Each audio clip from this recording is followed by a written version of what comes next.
wabarakatuh. Alhamdulillah kita bisa berjumpa lagi dalam pelajaran PPKN materi yang pertama. Sebelum kita mulai pembelajaran, kita awali dengan berdoa dulu. Berdoa mulai. Berdoa selesai. Sebelum saya menerangkan, kalian persiapkan dulu buku dan pena. Jadi nanti saya menerangkan, kalian mencatat apa yang penting. Poin-poin yang penting bisa kalian catat di buku catatan kalian.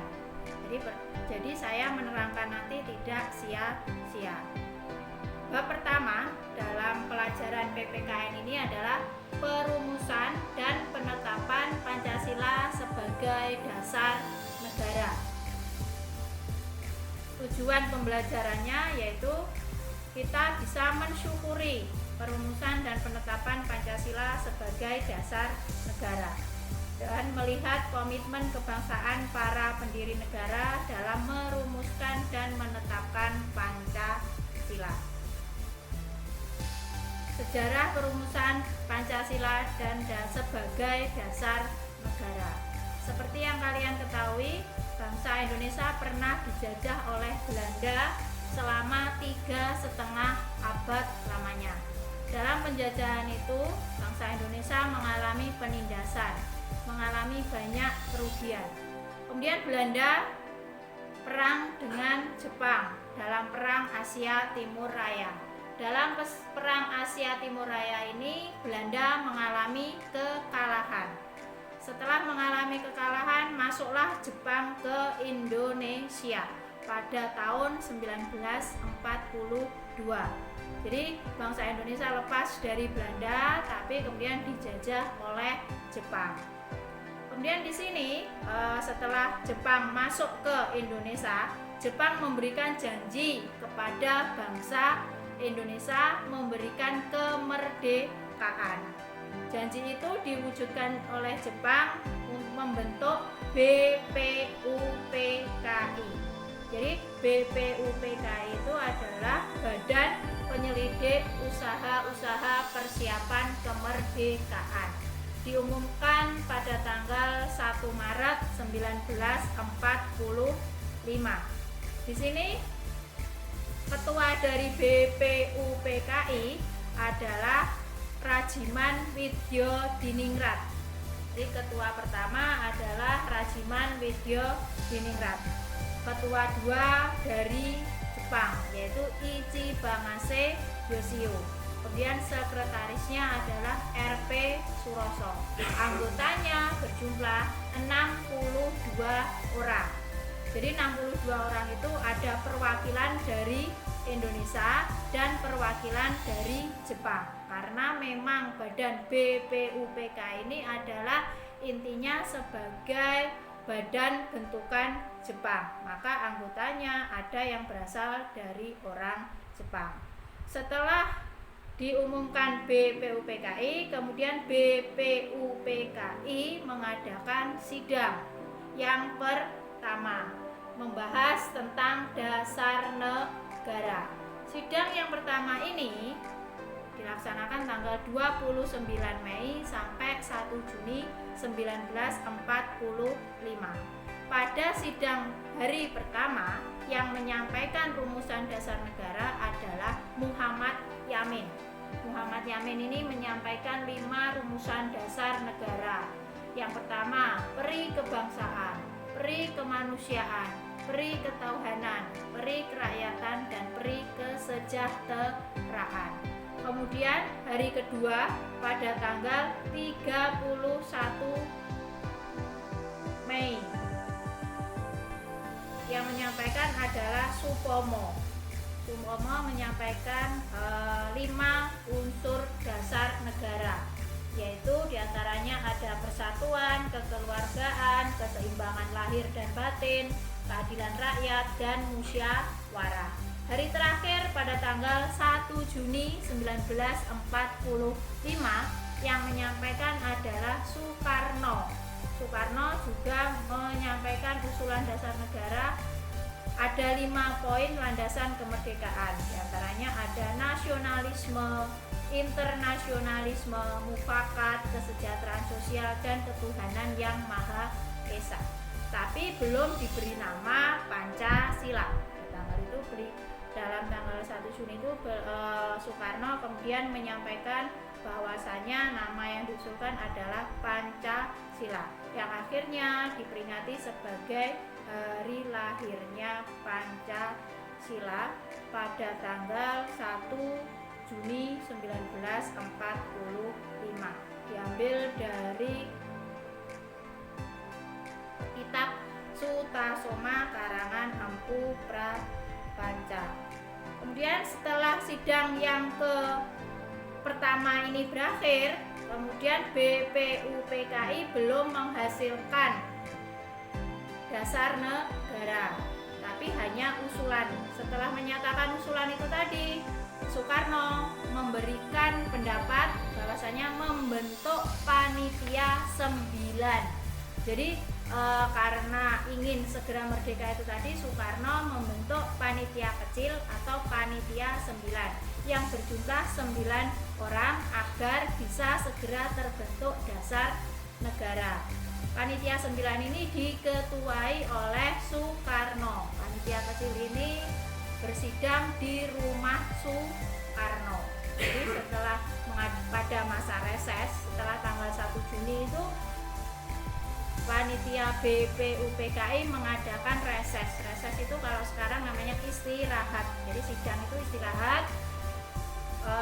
Kemudian mengadakan sidang lagi. BPUPKI mengadakan sidang lagi tanggal 10 sampai 17 Juli. Pada masa reses ini panitia 9 akhirnya menghasilkan Piagam Jakarta. Kalau Piagam Jakarta kalau sekarang itu namanya diganti dengan Pembukaan Undang-Undang Dasar 45 atau disebut juga Preambul. Jadi isi dasar negara terdapat dalam Piagam Jakarta, yaitu alinea keempat. Alinea keempat. Tapi bunyinya sila pertama itu berbeda dengan dasar negara Pancasila yang sekarang. Itu nanti bisa kamu cari apa perbedaan dari rumusan dasar yang terdapat dalam Piagam Jakarta dan isi Pancasila yang sekarang ini. Setelah menghasilkan Piagam Jakarta, kemudian BPUPKI mengadakan sidang lagi yang kedua, yaitu pada tanggal 10 Juli sampai 17 Juli. Nah, pada sidang kedua ini BPUPKI membahas diantaranya ada dasar negara, kemudian wilayahnya, kemudian undang-undang, itu dibahas dalam sidang BPUPKI yang kedua.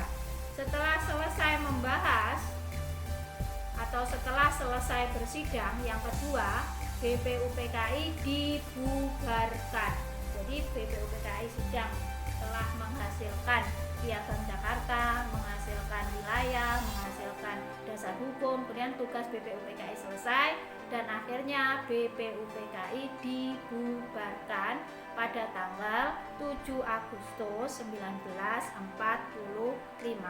dan diganti oleh PPKI. Jadi nanti alasannya kenapa BPUPKI dibubarkan? Karena tugas BPUPKI sudah selesai dan digantikan oleh PPKI atau disebut juga Dokurisu Jubi Inkai. PPKI ini anggotanya ada 27 orang, semua berasal dari orang Indonesia, dengan ketuanya Insinyur Soekarno dan wakilnya Muhammad Hatta. Jadi 26 anggota berasal dari Indonesia semua. Jadi ini badan yang dibuat oleh bangsa Indonesia sendiri. Dan di sini akhirnya Jepang menyatakan kekalahannya Jepang menyatakan kekalahannya pada tanggal 14 Agustus 45 setelah 2 kota Jepang dijatuhi bom oleh tentara sekutu, yaitu kota Hiroshima dan Nagasaki. Setelah Jepang kalah, akhirnya Indonesia mengalami vacuum of power atau kekosongan kekuasaan pada tanggal 15 dan 16. Di sini para tokoh Indonesia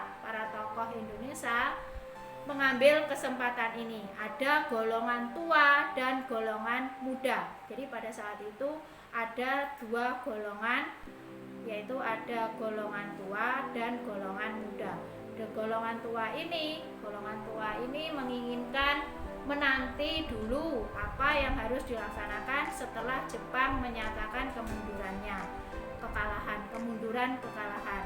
Tapi golongan pemuda menginginkan segera diadakan kemerdekaan. Kemudian golongan pemuda ini mengadakan rapat pada tanggal 15 Agustus, mengadakan rapat di gedung bakteriologi. Gedung bakteriologi itu sekarang adalah Fakultas Kedokteran di UI. Mengadakan rapat, intinya agar bangsa Indonesia segera memproklamasikan kemerdekaan, karena pada saat tanggal 15 itu ada kekosongan kekuasaan atau vacuum of power. Setelah itu golongan pemuda menuju ke rumah Soekarno. Di situ dia menculik Soekarno. Golongan pemuda menculik Soekarno dan Muhammad Hatta, dibawa ke Rengas Dengklok. Jadi daerah di Rengas Dengklok, Karawang. Disembunyikan agar Soekarno dan Muhammad Hatta tidak terpengaruh oleh bangsa Jepang. Jadi pada tanggal 16 itu Soekarno dibawa ke Rengas Dengklok oleh Wikana. Jadi dibawa di situ, diasingkan di situ. Tapi dari golongan tua yang diketuai oleh Ahmad Subarjo mencari Soekarno dan Muhammad Hatta. Wikana memberikan janji kalau meminta agar mau mengembalikan Soekarno dan Hatta, tapi harus segera memproklamasikan dulu. Awalnya Soekarno tidak mau memproklamasikan. Beliau tidak mau karena menunggu dulu perintah dari Jepang. Tapi setelah terjadi kesepakatan, akhirnya Soekarno, Muhammad Hatta dijemput oleh Ahmad Subarjo, dibawa ke Jakarta. Dibawa ke Jakarta itu sudah sampai malam di Jakarta, tanggal 16 Agustus jam 10 malam. Karena ada peraturan bahwasanya berlaku jam malam. Karena pada saat pendudukan Jepang itu berlaku jam malam, maka Hotel Indonesia yang sekarang itu ditutup, tidak boleh mengadakan kegiatan. Akhirnya dibawa ke rumah Jenderal Laksamana Maeda. Laksamana Maeda adalah jenderal Jepang yang bersimpati terhadap perjuangan bangsa Indonesia. Akhirnya di rumah Laksamana Maeda dirumuskanlah teks proklamasi yang sekarang. Jadi di rumah Laksamana Maeda antara lain Soekarno, Ahmad Subarjo, Muhammad Hatta itu merumuskan teks proklamasi. Jadi teks proklamasi dirumuskan di situ, kemudian diketik oleh Sayuti Melik. Selesai jam 3 pagi dan akan diumumkan besok, diproklamasikan besok pada tanggal 17 Agustus 1945 jam 10. Setelah selesai membuat naskah proklamasi, para golongan tua dan golongan pemuda membubarkan diri, mengambil persiapan. Yang awalnya upacara dilaksanakan di lapangan Ikada, karena kondisi tidak memungkinkan dipilihlah rumah Soekarno di Jalan Pegangsaan Timur nomor 6 Jakarta. Jadi jam 10 dilaksanakan tanggal 17 Agustus jam 10 dilaksanakan proklamasi pernyataan kemerdekaan Indonesia. Demikian materi yang bisa saya sampaikan. Nanti kita lanjutkan pada pertemuan selanjutnya. Saya akhiri. Assalamualaikum warahmatullahi wabarakatuh.